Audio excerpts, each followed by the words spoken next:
Davidson County 911. What is the address of your emergency? My name is Tom Martens. I'm at 160 Panther Creek Court, and we need help. Okay.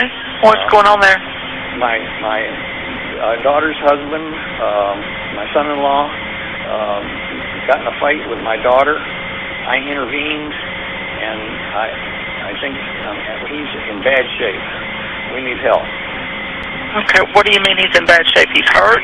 He's bleeding all over, and I may have killed him. The first officer on scene that morning asked Molly where the gun was.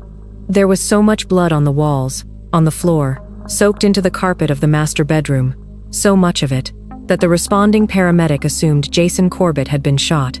He hadn't. He'd been beaten, with a baseball bat, and a concrete landscaping brick that had been sitting on his wife's nightstand. His wife's father was the one who called 911, retired FBI agent Thomas Martens, 30 years in federal law enforcement. A man trained in interrogation, trained to read people, trained to control a room. And what he said when the dispatcher picked up was this: "He's bleeding all over, and I may have killed him." That phrase, "I may have killed him," not, "something terrible has happened," not, "please hurry." The phrasing of a man who already knew what he'd done and was carefully calibrating how to describe it. By the time investigators arrived at the Wahlberg, North Carolina home in the early hours of August 2nd, 2015, Jason Corbett was beyond saving. He was 39 years old. He had 2 children sleeping in the rooms down the hall. He had a life he had rebuilt from genuine tragedy, in a country that wasn't his own, for a woman whose father had just told a 911 dispatcher that he may have killed him. The question that would consume 2 countries, 3 courts, nearly a decade of legal battles, and eventually a Netflix documentary, wasn't who did it. Molly and Thomas Martens admitted to that almost immediately. The question was something far more difficult to answer: why? And which version of the truth you believe depends almost entirely on who you think Jason Corbett actually was.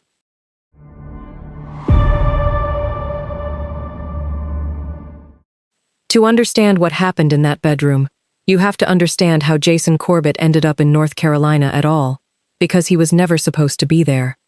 He was from Limerick, Ireland, a working-class city on the River Shannon where he grew up, built a career, and by his early 30s had a life he loved. He married a woman named Margaret Fitzpatrick, Mags, everyone called her, and they had 2 children together, Jack and Sarah.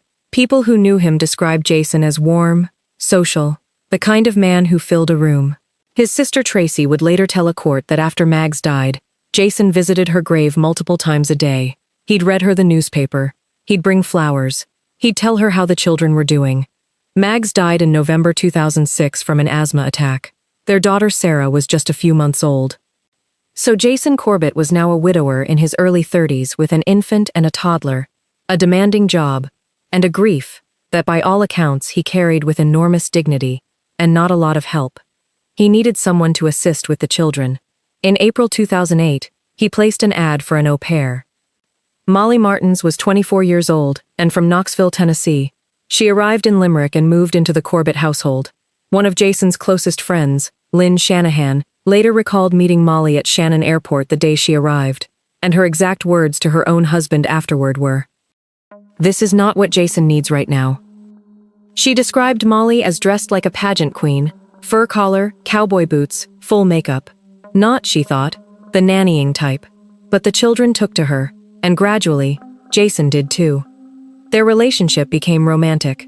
By February 2010, they were engaged. In 2011, they married in Knoxville and moved with Jack and Sarah to North Carolina, into a house Jason bought for $390,000 in a golf community called the Meadowlands in Davidson County. He used the proceeds from selling his Limerick home, combined with his life savings. He gave Molly $80,000 to furnish it. He bought her a BMW SUV. He gave Thomas Martens, Molly's father, $49,000 as a contribution toward the wedding. From the outside, it looked like a family that had found its footing again. But some people close to Jason had doubts that went back further than anyone publicly acknowledged at the time.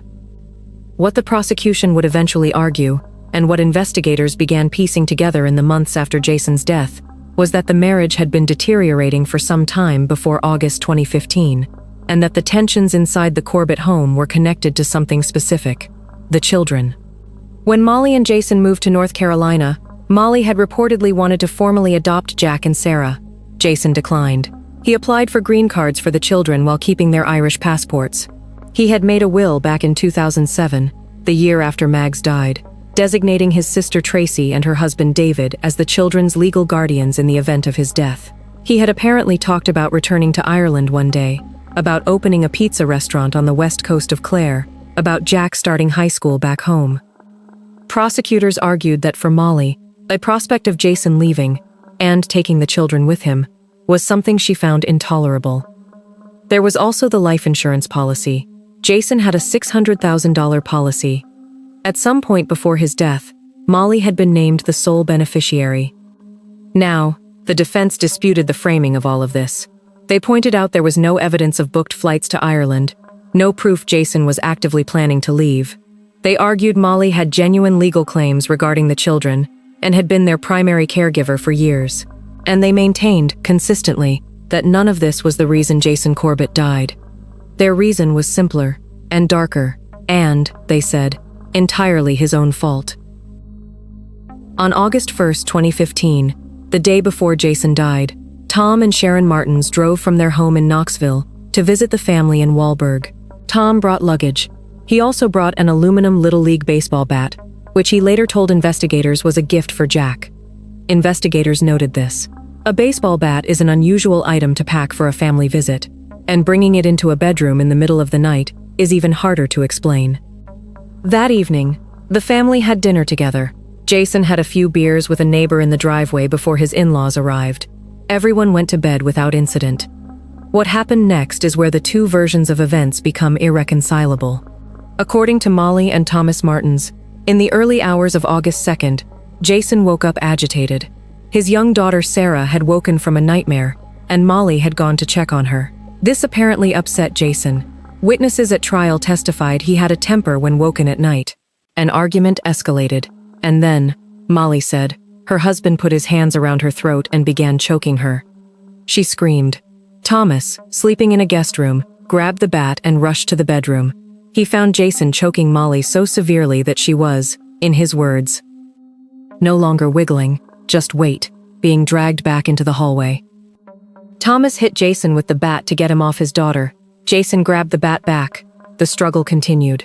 At some point, Molly struck Jason with the concrete brick from her nightstand. Thomas got the bat back. He later told investigators he couldn't say how many times he hit Jason. Molly's written statement to police that same day said, "I do not remember clearly after that." Jason Corbett suffered at least 12 blows to the head. His skull was fractured. The medical examiner determined the cause of death was blunt force head trauma. Here is what troubled investigators from the moment they walked into that bedroom. Thomas Martens had no visible injuries. None. Not a scratch. Molly had what investigators described as a light redness on her neck, not the bruising, petechiae, or tissue damage typically associated with manual strangulation severe enough to render someone unconscious. Jason, on the other hand, was unarmed. He had been struck at least 12 times. When paramedics and law enforcement arrived, multiple first responders noted that some of the blood on Jason's body had already dried. His body felt cool to the touch. Both observations were inconsistent with the Martens' account of events having just concluded minutes before the 911 call. Then there was the 911 call itself. Okay, what do you mean he's in bad shape? He's hurt? He's bleeding all over, and I may have killed him. Investigators and the district attorney later described it as sounding staged. And Jack and Sarah, 10 and 8 years old, sleeping down the hall, had not woken up. A struggle violent enough to produce 12 skull fractures and blood spatter across the south wall of the bedroom had not disturbed the children at all. Retired Sheriff David Grice drove 80 kilometers to the Meadowlands that morning after being woken by a 5 a.m. phone call. He stood in that bedroom, looked at the descending pattern of blood on the south wall, and later said his instincts told him immediately that the self-defense account the Martenses had given didn't match what the scene was showing him. The three lead investigators, Lieutenant Wanda Thompson and detectives Michael Hurd and a colleague, shared his suspicion. They filed affidavits supporting search warrants within hours. Phone records from the day before Jason's death added another layer. On August 1st, Molly made 20 calls on her mobile phone. The first was from her father Tom at 2:21 p.m. 15 minutes later, Tom made the first of 4 calls to Jason, none of which Jason answered. On the 4th attempt, Tom was redirected to voicemail and left a 37-second message.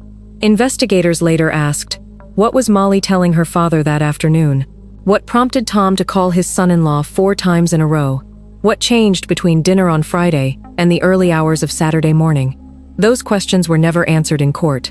At this point in the case, which detail do you find most difficult to explain away? The phone records, the absence of injuries, or something else entirely? Let me know in the comments. A former colleague of Thomas Martens from his time at the U.S. Department of Energy testified at trial that 2 months before Jason's death, Tom had said to her plainly, "That son-in-law, I hate him." Another colleague said Tom openly discussed Molly's bipolar disorder and his dislike for Jason on multiple occasions. The same witness testified that before Jason and Molly's wedding in 2011, Tom had expressed contempt for Jason's Irish friends, describing them as rude and rowdy. And when Tom took the stand in his own defense at the 2017 trial, he acknowledged under cross-examination that he had advised Molly to seek a divorce from Jason. He said Jason did not meet what he described as his daughter's standard. He also admitted he had never personally witnessed or been directly told of any incidents of domestic violence involving Jason before the night Corbett was killed. Molly did not take the stand. On August 9, 2017, the jury returned their verdict. Both Molly Martens Corbett and Thomas Michael Martens were found guilty of second-degree murder in the death of Jason Corbett. They were each sentenced to between 20 and 25 years in prison. In Ireland, the verdict was received as justice. Jason's family wept. His sister Tracy, who had already won custody of Jack and Sarah and brought them home to Ireland, told reporters that Jason's name had finally been defended. But the legal story was not over, not even close. If you find yourself wanting to follow more cases, research this carefully, without speculation filling in the gaps. Consider subscribing. There are several more cases in the works, and this is exactly the kind of story this channel was built for. The defense filed an appeal. It raised 13 separate grounds. What the North Carolina Court of Appeals ultimately focused on were several trial court decisions that, in their view, had prevented the Martenses from presenting a complete defense. The most consequential involved the children. Jack and Sarah Corbett had given statements to social workers in the days after their father's death. In those statements, Jack said Jason had physically and verbally hurt my mom. Sarah, then 8 years old, reportedly told investigators her father was not a very good dad. The trial judge ruled these statements inadmissible. The defense argued they should have been heard. But later, after Tracy Lynch brought the children back to Ireland, Jack told her that some of what he had said in those interviews wasn't true. He said the information had been untrue. The children subsequently expressed willingness to testify against the Martenses in any new trial. They said they had been coached. Now, Sarah Corbett Lynch, Jason's daughter, is telling her side of the story, one she says she's been waiting for years to share. Fox 8's Madison Forsey sat down with her to learn more. No one should ever be able to impact your life negatively or abuse you or try to control you. Abuse and control. That's what Sarah Corbett Lynch says she and her brother Jack and dad Jason experienced in their Davidson County home at the hands of this woman, Molly Corbett. I loved Molly, and I trusted her. But what type of mother teaches their daughter how to vomit to keep her skinny? Or gets her to spy on guests and her dad? Or teaches her how to shoplift? That's not unconditional love. But Sarah has never been able to talk about what she experienced. At one point, she was too young. When she did feel confident to speak, she was under a gag order. It was sheer frustration in that moment because, we had been sitting in the courtroom for days at this stage, listening to lies being made up about my dad and untruths, and I wanted people to know what was actually happening. She was finally able to set the record straight on the alleged abuse she says she experienced with a victim impact statement she read to the court during Molly and Tom's sentencing hearing, detailing who her dad truly was. I also want people to understand that he loved Molly too. He would bring her flowers home, tell her that she looked beautiful, and that it wasn't what the Martens have portrayed our household. That's not what it was. But only the handful of people inside the courtroom got to hear those words. Until now. She wrote everything down here in a new book titled A Time for Truth, My Father Jason and My Search for Justice and Healing, inspired by that very victim impact statement she read to the court. The appeals court also found that a blood spatter expert had given testimony using a methodology considered unreliable, and that the trial court had improperly struck Tom's account of hearing Molly scream, "Don't hurt my dad," during the confrontation, a statement relevant to his claimed state of mind. There was also untested blood found on the inside hem of Tom's boxer shorts that prosecutors argued, and the Corbett family later highlighted, was consistent with Tom standing over Jason while hitting him from a height of less than 2 feet, while Jason was already on the ground. In February 2020, the Court of Appeals overturned the convictions. The North Carolina Supreme Court, by a 4-3 majority, affirmed that decision in March 2021 and ordered a new trial. The court was not declaring anyone innocent. It was saying the original jury had not heard the complete case. The Corbett family was devastated. A retrial was scheduled. It was moved from Davidson County to Forsyth County because of the intensity of the public interest. In North Carolina, and especially in Ireland, where the case had been covered with the relentless attention usually reserved for political scandal. Molly and Thomas were released on bond. Both sides prepared to go back to court. Molly's legal team began building an argument around Jason's alleged history of abuse, and some reports indicated they were prepared to revisit the circumstances of his first wife Mags's death, a claim Jason's family condemned absolutely. Then, in October 2023, something no one expected happened. Molly Martens Corbett and Thomas Martens accepted a plea deal. So in the death of Jason Corbett, Molly Corbett is pleading no contest to voluntary manslaughter, while her father, Tom Martens, is pleading guilty to voluntary manslaughter. The judge accepted both of those pleas earlier today. Now, a decision is going to be made after this sentencing hearing this week. The decision is going to be whether, if any, time the two will spend behind bars. Now, Molly Corbett and her father, Tom Martens, left the Davidson County Courthouse today after hours inside a Superior courtroom. They pleaded to voluntary manslaughter, a Class D felony under North Carolina law. Thomas pleaded guilty. Molly pleaded no contest, which under North Carolina law is treated as an admission of guilt for sentencing purposes. The murder charges were dropped. The plea agreement itself contained a critical acknowledgement.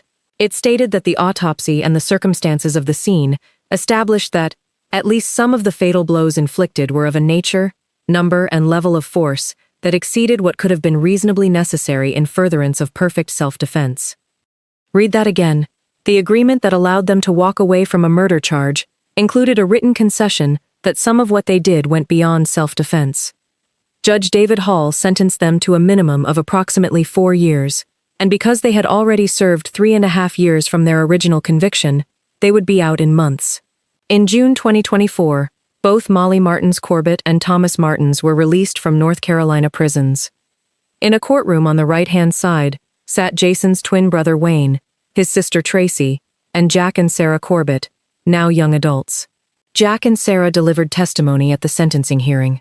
They spoke about their father, about what they had lost, about what the last 8 years had cost them. Tracy Corbett Lynch walked out of that courthouse quickly, with Jack and Sarah beside her, past the cameras, into a black SUV. She told one reporter that it was not a day for celebration.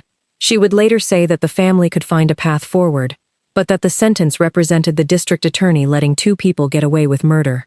If someone in your life needs to hear this story, share it with them. Cases like this raise questions about evidence, about family loyalty, about the gap between a legal outcome and what actually happened in a room, and those conversations are worth having. The Martens completed their parole in June 2025. Records from the North Carolina Department of Corrections show that both their parole statuses have since been changed to inactive. They are now free to move within the United States. They now live together in the family home in Knoxville. Jason's children grew up in Ireland, raised by Tracy and David Lynch. They have spoken publicly. They buried their mother when they were babies. They lost their father when they were children. They watched the people responsible walk out of prison after a total of 7 months of additional time served under the final plea agreement. They have said they were coached into statements that nearly helped overturn the convictions. They delivered impact statements at sentencing, in a courtroom where the other side also sat.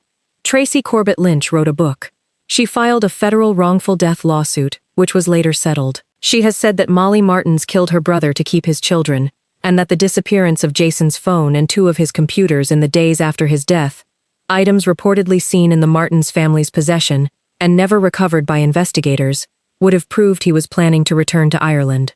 Those devices were never found. The criminal proceedings are over. Voluntary manslaughter, time served, and a handful of additional months, both now free. What remains is what was always the hardest part of this case to resolve. Not the legal question, but the human one.